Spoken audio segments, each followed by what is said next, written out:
Hey everyone. Hey, we're back here reading True Friends Are Heaven Sent. And this is a little sentimental, but I've even got the dog's ashes from the book that I'm going to lean the phone on. And I'll put you guys in a beautiful place and have you look up the river. We left off on chapter 15.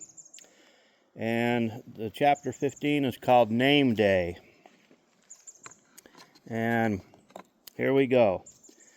The season was starting to kick into high gear around the clubhouse. Reservations were being made for guided hunts. Interviews were happening to hire new guides, cooks, chauffeurs, housemen, and pluckers. New hires were being trained for the upcoming season where everyone has to be in tune to ensure everything goes safely and smoothly.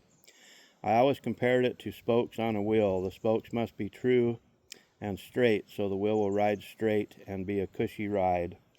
Scooby wasn't her normal self, seeming to be very heavy in thought. Raising 6 babies in this day and age was a little overwhelming. We had eaten a nice dinner, just her and I, a dinner that she finished quickly, then off she went to feed her mob of youngsters. She returned in a while, and we decided to put our heads together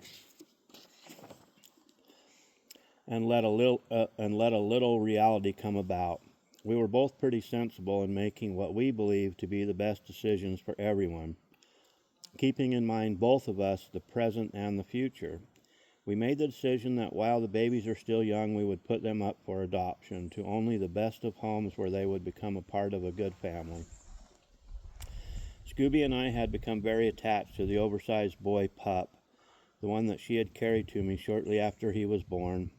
There was just something special about him, so we decided to keep him. I assured Scooby that I would help her raise him as I would my own son. We found wonderful homes for the 4 girls and the other boy. They were all happily adopted at the age of 6 weeks old. It was a hard decision. We would have liked to keep them all, but reality had become very real. Sometimes in life you have to make decisions for the greater good, hoping that the decision made is good and not bad.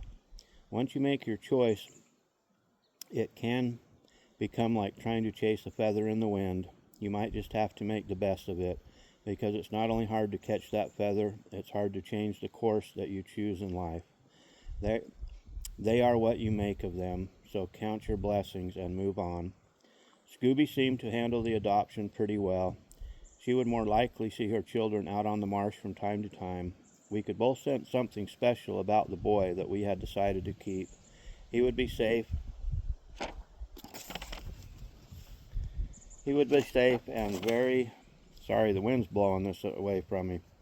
He would be safe and very well taken care of here with us. Scooby and I were both thinking and hoping that he would love to hunt as much as we both do. It would also be nice to have the 3 of us guiding and working together as a team. It was now time to think of an appropriate name for Scooby's son. I had never in my life seen such a huge baby. He was a monster. He was going to be very, very big boy. He had taken a lot of his mother's traits.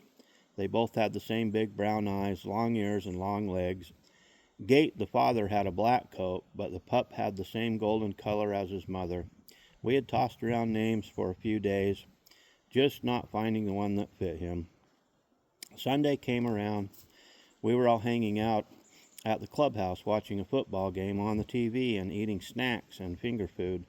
Man, this was a long time ago. We happened to be watching the, if I remember right, Seattle Seahawks. The Seahawks had an exceptional player that Scooby and I both enjoyed watching. The player was big, strong, fast, and very full of heart, which made it exciting to watch him play. He added some intensity to the grand sport of football. His name was Brian Bosworth. I had been calling Scooby's son Big Boy for the last few days. While watching the football game, I thought about naming the boy after this exceptional player, but instead of Bosworth, I thought that Boswood would be a great name. Bos for short.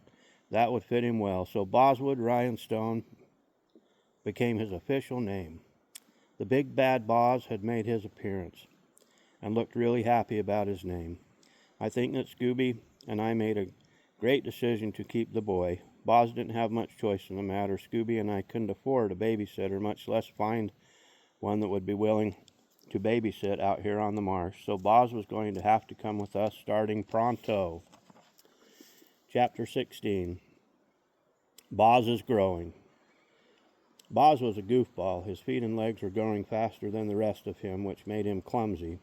He would get running really fast, and his big gangly legs would get all tangled up, and down he would go, somersaulting either forward or sideways so comically that I'd laugh until I cried.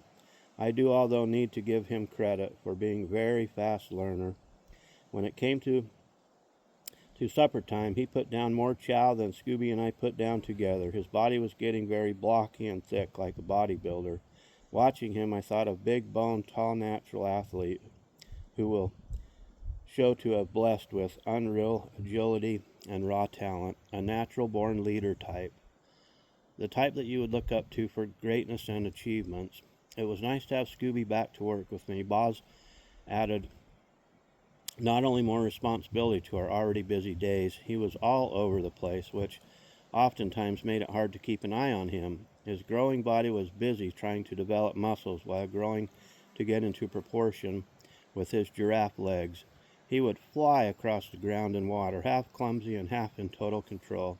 He was turning into a fine young boy, a fortunate boy to have his mother Scooby as his personal trainer with me to help. We both were passing down skills that would enable him to be an awesome asset to our little family.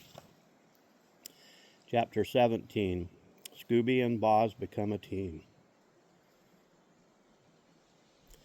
The smell of fall is in the air. Another hunting season will soon take shape and will sneak upon us before we know it.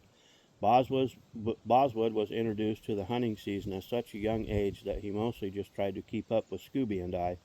Scooby was coming into the prime of her life. She was such a finely tuned hunter at this point that all Boz could do was let it all soak in and learn all that he could from one of the best. Boz caught on so fast he was well on his way to being Scooby's equal. He was growing into his long legs. His coordination and muscle tone was being honed to perfection. Together, Scooby and Boz were an unstoppable hunting team on the marsh. They knew each other so well. They were in the field or relaxing at home. Boswood was turning into a better hunter than Scooby, and I thought he would be at this age. With his long legs and finely tuned body, Boz had more strength and endurance than the average lad his age. Most of our duck hunting was on water that ranged from 6 inches to a couple feet deep. Boz's powerful strides made him appear as if even breaking the surface of the water, he could hold his powerful stride and keep his speed up to where I swore he was in hot pursuit of a downed bird, that he seemed to be walking on water.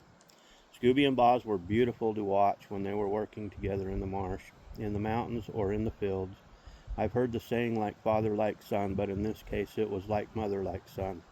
I think Scooby and Boz had a close relationship with me, but we had all become wonderful friends who worked well with each other. And that is chapter 18, and Boz is coming to life here in True Friends Are Heaven Sent. I hope y'all enjoyed those chapters. They're getting a little longer as the book goes on. We're on chapter 18, and I'll read you 3 or 4 more chapters this coming up week. Hope you love the book, and I sure appreciate your support. And thank you all very much, and I hope you have a blessed day. Okay, bye-bye.